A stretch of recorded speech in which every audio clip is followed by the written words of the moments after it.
The void of space stretched endlessly, black and unbroken, except for the distant shimmer of stars.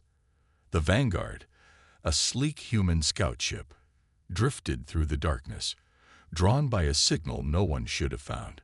It had been pulsing for centuries, maybe longer. The crew of 12 had tracked it to an uncharted planet orbiting a dying sun, its surface covered in jagged ruins, the remains of a civilization long turned to dust. Captain Rourke stood at the bridge, watching as the planet's outline grew larger on the viewport. His fingers tapped against the console, restless. "We shouldn't be here," he muttered under his breath. Something about this place felt wrong. He had fought in wars, seen entire cities burn, but the silence of this planet sent a chill down his spine. The ship's AI, EKKO, spoke in a smooth, synthetic voice. "Captain, the signal originates from beneath the surface. It is structured, non-random, possibly a distress call." Rourke exhaled, exchanging glances with his second-in-command, Lieutenant Vale. Distress call. After all these years, he turned back to the viewport, the ruins below bathed in pale light from the distant sun. "Take us in. Full scan." As the ship descended, the details of the surface became clearer. Towers that had once touched the sky were now shattered husks. Roads were buried beneath layers of dust and debris. And everywhere, charred remains, not just of buildings, but something else. Something unnatural. The ship's scanners flickered, struggling to process the readings. "Captain," EKKO continued, "these structures are human." The words hit like a gunshot. The crew froze. "That's impossible," Vale said. "No human colonies existed this far out. Not in any records." EKKO hesitated. "Correction. These structures predate recorded history." Rourke's stomach tightened. A human civilization, lost, forgotten. And they had sent out a distress call. What had happened to them? The Vanguard landed in a clearing between the ruins, its engines kicking up a storm of dust. The air was thin, barely breathable. The away team suited up, their helmets sealing with a quiet hiss. The moment the ramp lowered, a strange pressure settled over them, like an invisible weight pressing against their chests. The team stepped forward cautiously, boots crunching over brittle ground. Bones, not human, something else. Their shapes were twisted, as if whatever had died here had suffered in its final moments. The signal source was close now, coming from beneath their feet. "Sir, we have an entrance," one of the scouts called out. A structure, mostly buried under rock and sand, had a gaping doorway leading underground. Strange symbols lined its edges, burned into the metal. Rourke ran a gloved hand over them, feeling the coldness seep through his suit. "What do you think?" Vale asked. Rourke didn't answer. He was staring at a section of the wall where the metal had melted and warped, like something had tried to claw its way out. EKKO's voice crackled in their comms. "Captain, the ship's systems are experiencing anomalies. Signal interference increasing. Be advised." The transmission cut out. Rourke's blood ran cold. "EKKO. Respond." Nothing. Then through the static, a whisper.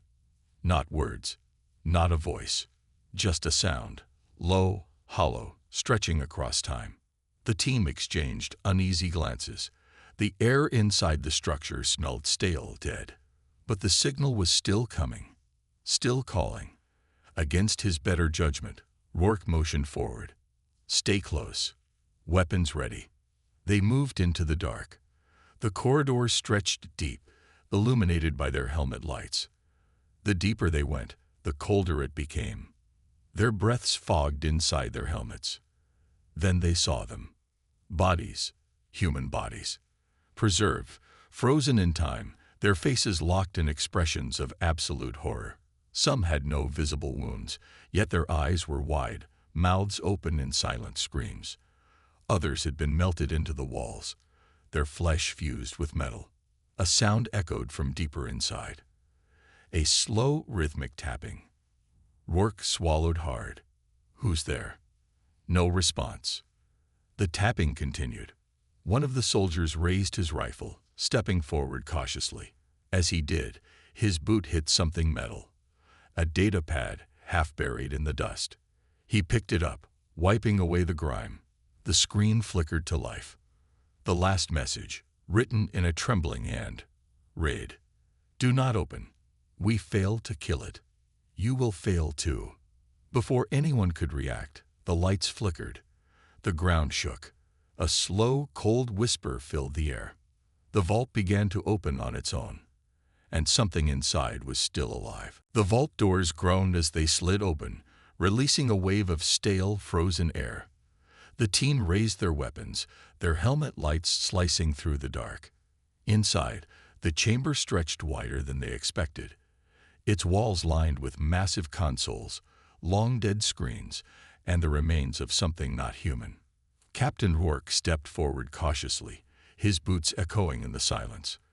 The moment he crossed the threshold, his suit's systems flickered. A sharp pulse of static ran through his comms. "Ishicho report," Rourke said. Silence. Then a voice, not Ishicho's. Distorted. Faint. "You should not have come." Rourke froze. He turned to the others, but they had heard it too. Lieutenant Vale swallowed hard. "Sir, this isn't right. We need to leave." But something inside the room drew Rourke forward. His fingers brushed against a console, and suddenly, the entire chamber came to life. Dead screens flickered, consoles hummed, and an old system booted up, its alien characters rapidly shifting into something readable. The vault's AI had reawakened. A hollow voice filled the chamber. Facility integrity. Compromised. Last operation. Failure. Time elapsed. Unknown. The team exchanged nervous glances. Rourke spoke carefully. "Identify." There was a pause. Then the voice said, "Designation, Nemesis, Security I, Class Omega." Another pause, and then something else. "Warning, it still lives." Vale clenched his jaw. It. Before the AI could answer, the screens around them shifted. A series of distorted images flickered. Battlefields, burning cities, and something writhing in the dark, its form always shifting, never fully seen. And then humans. But they were old, not just in appearance, in time. Their uniforms, their ships, their weapons were nothing like what existed now. Isiko's voice suddenly crackled back through their comms, but it sounded wrong. "This is not your time." The vault shook, the metal groaning as if something deep beneath them was waking up. The images on the screen shifted to text logs, records from thousands, maybe millions of years ago. Rourke scanned them quickly, his pulse hammering. These weren't aliens. This place, this entire civilization, had been human. A lost era, wiped from history. Vale was reading too, his voice low. "Sir, this was a war." The logs detailed Project Oblivion, an experiment designed to create the perfect weapon. A sentient nanite swarm, programmed to consume, adapt, and destroy all threats. Only something went wrong. The entity didn't stop at threats. It didn't stop at enemies. It consumed everything. Planets fell in days. Fleets vanished in hours. Entire star systems were erased. The ancient humans had fought back with everything they had: orbital bombardments, doomsday weapons, self-destructing entire colonies. But nothing worked. So, in the end, they had locked the entity away, burying it under layers of fail-safes and planetary defenses. And then, they had done something unthinkable. They erased themselves. Every record, every mention of their civilization, was purged from history so that no one would ever come looking, so that no one would ever open the vault. And now, the Vanguard crew had done exactly that. A deep, unnatural rumbling filled the chamber. The logs cut off abruptly. The last entry simply read, "We failed to kill it. You will fail too." Then, all the lights went out. A low, scraping sound echoed through the chamber. Not metal, not machinery. Something alive. Vale's breathing turned sharp. Movement. The team turned their lights toward the far end of the vault. The darkness seemed deeper there, shifting in ways that didn't make sense. And then something stepped forward. At first, it almost looked human, or what was left of one. Its body was wrapped in a black, oily substance, moving like it was part of it. Its eyes were empty, its mouth twisted as if trying to form words. Then more of them emerged from the dark. Figures half-formed, shifting, melting, their bodies warping with every step. The nanites had kept them alive, twisted them into something wrong. The whisper returned, this time clearer. "You are my makers." Rourke grabbed his rifle. Open fire. The chamber erupted in light and sound as bullets tore through the figures. For a moment, it worked. Some collapsed, others burst apart in a spray of dark mist. But then the pieces moved. The nanites reformed, reconnecting like liquid metal, shaping into something stronger. The first creature lunged, moving faster than anything should. It grabbed a soldier, tearing through his armor like it was paper. The man barely had time to scream before the nanites poured into him, twisting his body from the inside out. His bones cracked, his skin melted into black tendrils. And then he stood up again. Still human, but not. The team fell back toward the exit, firing, but the bullets did nothing anymore. The nanites were learning, adapting. Rourke's mind raced. If they got back to the ship, if this thing got on board, it would spread. It would consume them all. They had to seal the vault. Ishicho, override protocols. Lock this place down. No response. Then, a final whisper in his ear, soft, almost amused. "Your eye belongs to me now." Rourke's blood ran cold. The Vanguard wasn't just compromised, it was infected. If they didn't stop this now, the entity wouldn't just escape the vault. It would escape the planet. The walls of the vault trembled as the shadows shifted. The figures in the dark, twisted and shifting, watched them. The team's gunfire had done nothing. The nanites had learned. Captain Rourke's breathing was steady, but inside, his mind was racing. Their ship, the Vanguard, was compromised. Ikiho, their AI, was no longer responding. The entity had already infected the systems. If they left now, they wouldn't just be escaping. They'd be taking it with them. "We have to seal this place," Rourke shouted, stepping back toward the entrance. "Blow the tunnel." Vale's hands moved fast, pulling out a high-yield detonation charge from his belt. "Setting it now." His voice was tight, controlled, but Rourke could hear the fear beneath it. Behind them, the creatures moved.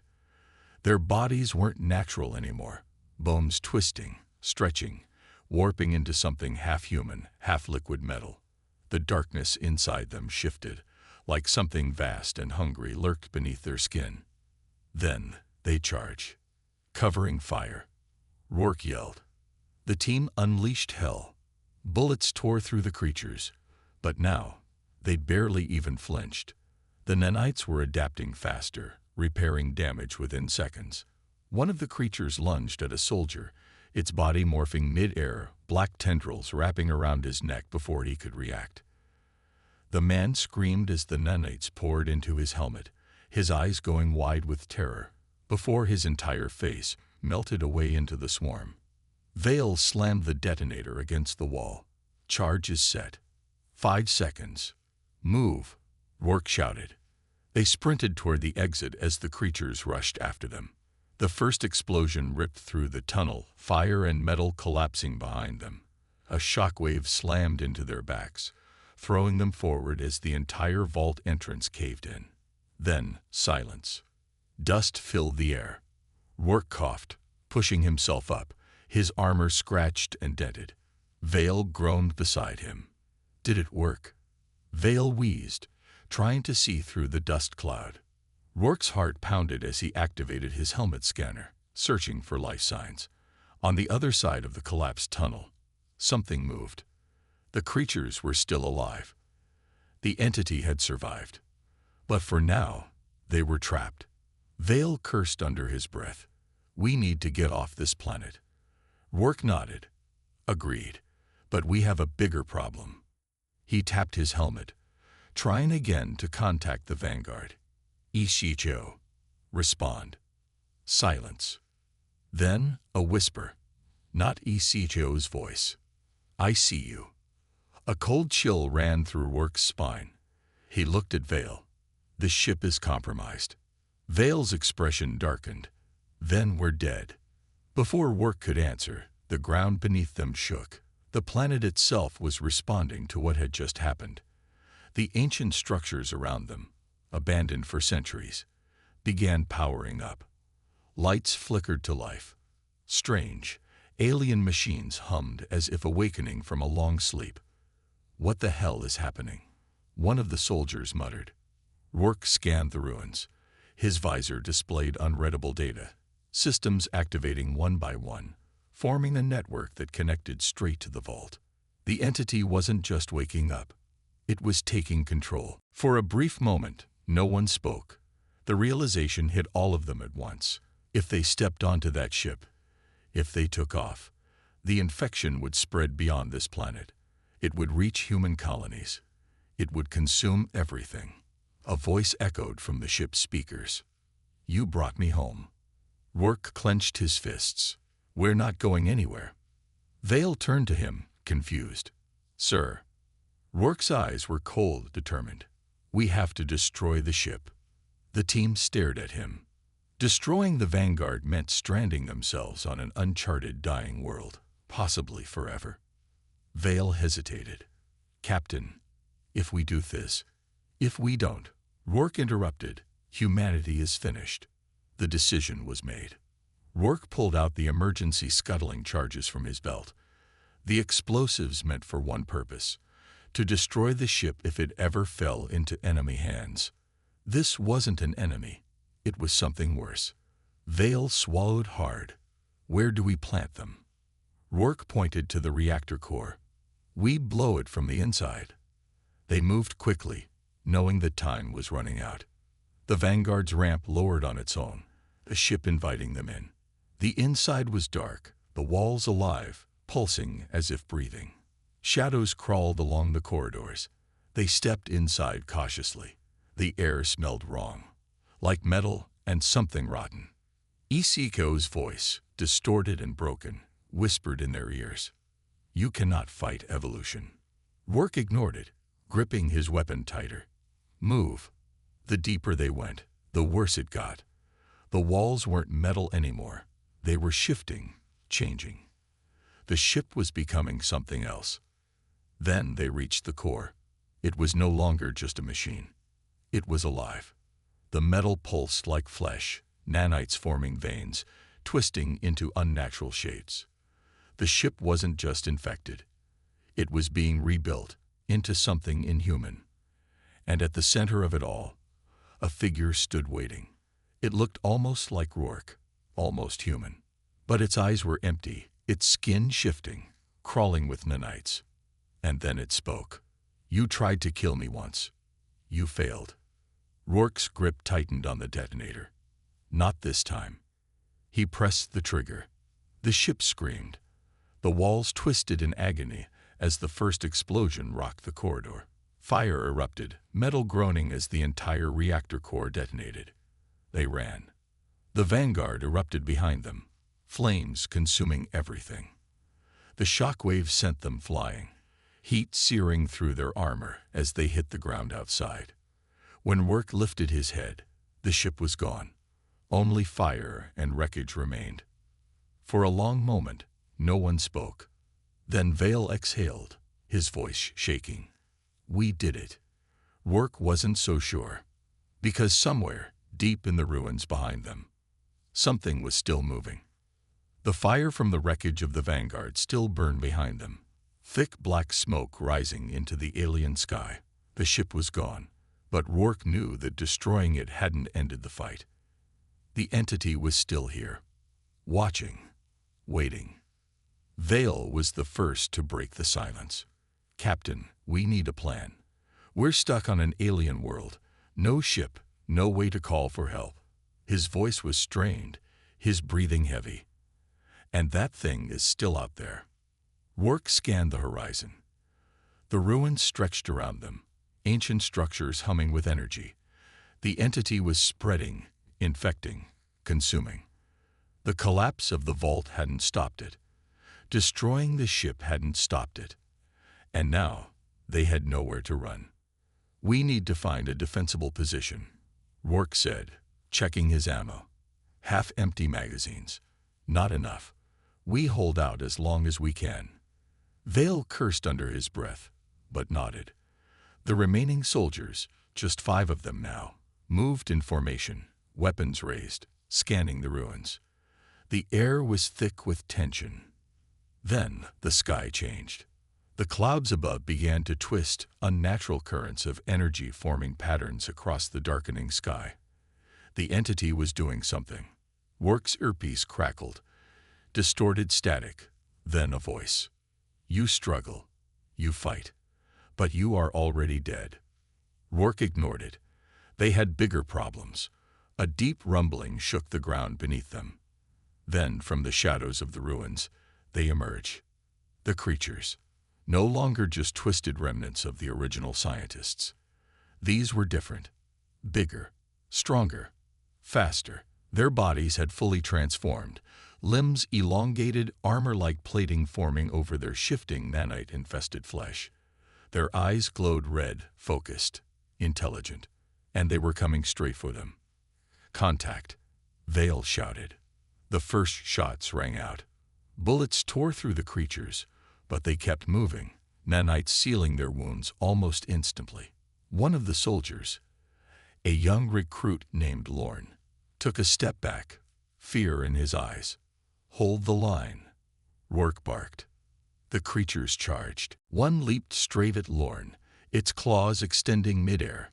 He fired wildly, bullets hitting the thing's torso but doing nothing. Then it slammed into him, knocking him to the ground. Before he could scream, it tore through his chest, nanites spreading into his armor like liquid metal. Lorne convulsed, his veins turned black. Then he stopped moving. "Move back," Rourke shouted, dragging Vale behind cover as the creatures kept advancing. The team fired everything they had.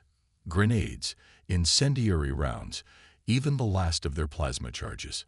Some of the creatures fell, their bodies melting into pools of shifting black matter. But more kept coming. "This isn't working," Vale yelled. Rourke knew he was right. They were outnumbered, outgunned, and with every passing second, the enemy was learning, adapting. Then the ruins came alive.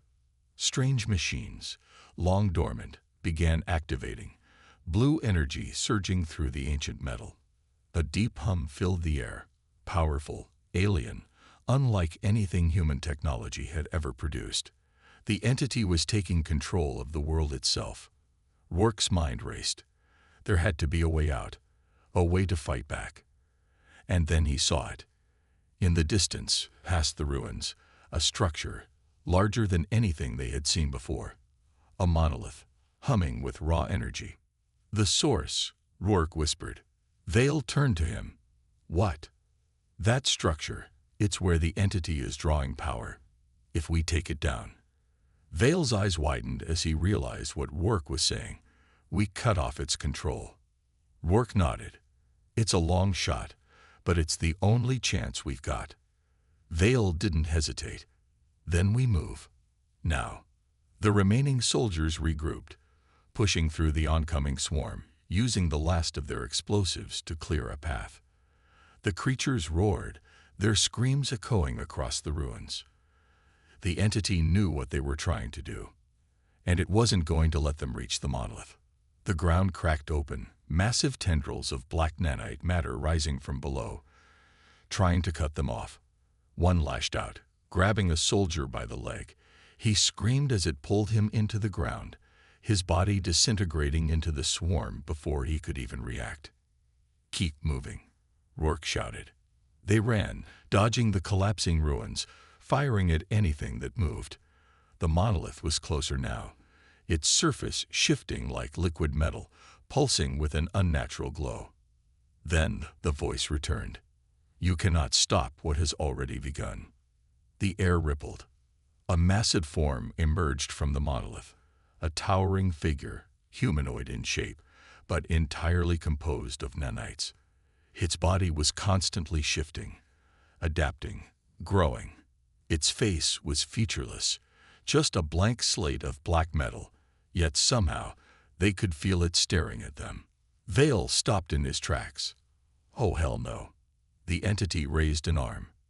The ruins shattered. A shockwave ripped through the air, sending the team flying.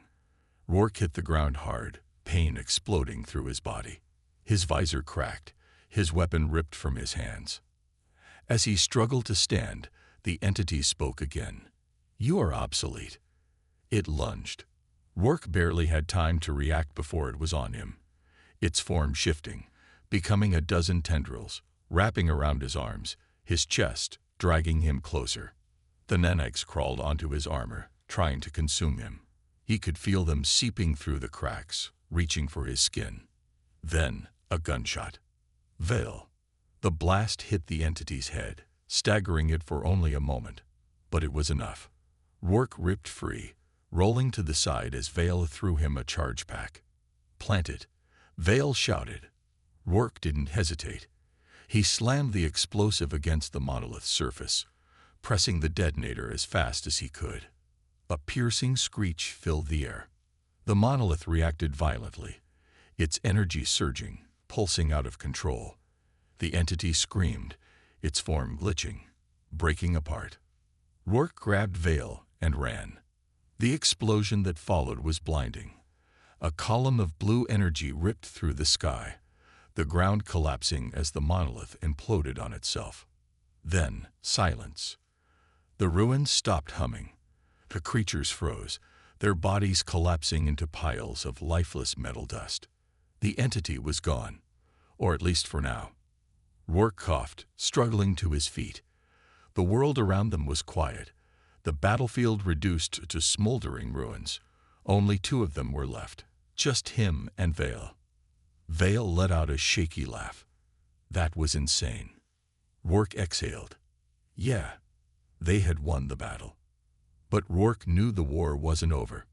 Because somewhere, out there in the void, the entity was still waiting. The stars above burned bright, but Earth's orbit was a battlefield. Wreckage drifted like shattered bones. Human ships torn apart by enemy fire, their remains scattered across the void. The fleet had been decimated. Humanity's last stand was here, and Rourke knew they were losing. He stood on the bridge of the Warborn, gripping the rail as the massive battlecruiser shook under impact. Warnings blared across the ship, hull breaches, failing shields, ammunition running low. They had minutes left, not hours. Vale staggered beside him, wiping blood from his forehead. "We can't hold this line, Captain. The entity's fleet is too strong." His voice was raw, filled with desperation. "We need a miracle." Rourke exhaled, watching the enemy ships advance.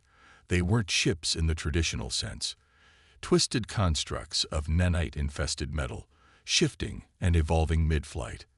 Every time one was destroyed, the debris reformed, creating new vessels, stronger, deadlier.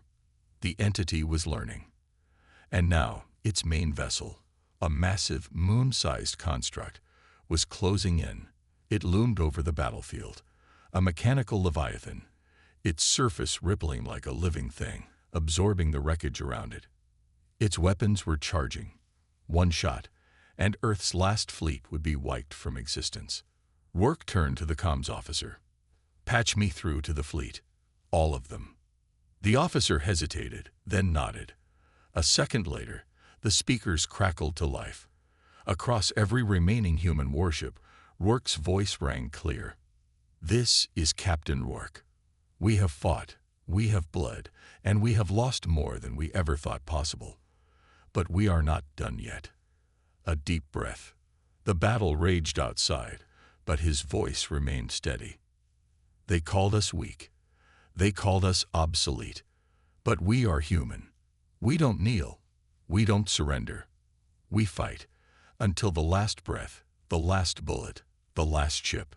We fight because if we don't, there won't be anyone left to remember we were here at all. The response came in the form of 1,000 voices. For Earth. For humanity. Rourke's fists clenched. All ships, focus fire on the entity's core. We hit it with everything we've got. The Warborn lurched forward, leading the charge. Every surviving vessel, destroyers, corvettes, even the damaged carriers, accelerated, weapons primed. The entity's forces moved to intercept, but this time, humanity didn't scatter. This time, they pushed forward. Lasers, railguns, plasma torpedoes. A wall of firepower tore through the enemy fleet.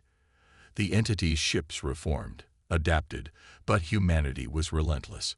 Ship after ship sacrificed itself, crashing into enemy constructs, delivering payloads of antimatter explosives, overloading reactors, dying so the others could advance. The Warborn's hull was peeling away, its armor barely holding. But they had a clear shot. Vale looked at Rourke. It's not enough. The core's too strong. Rourke's eyes locked onto the reactor at the heart of the entity's flagship, a sphere of shifting black metal, pulsating with raw energy. There was one way to destroy it. He turned to the weapons officer. Fire the main cannon. The officer paled. Sir, that would overload our own core. I know. Vale's breath hitched. Rourke. Rourke gave him a look, one filled with finality. For a moment, neither spoke. Then Vale nodded. I'll see you on the other side. Rourke turned back to the console.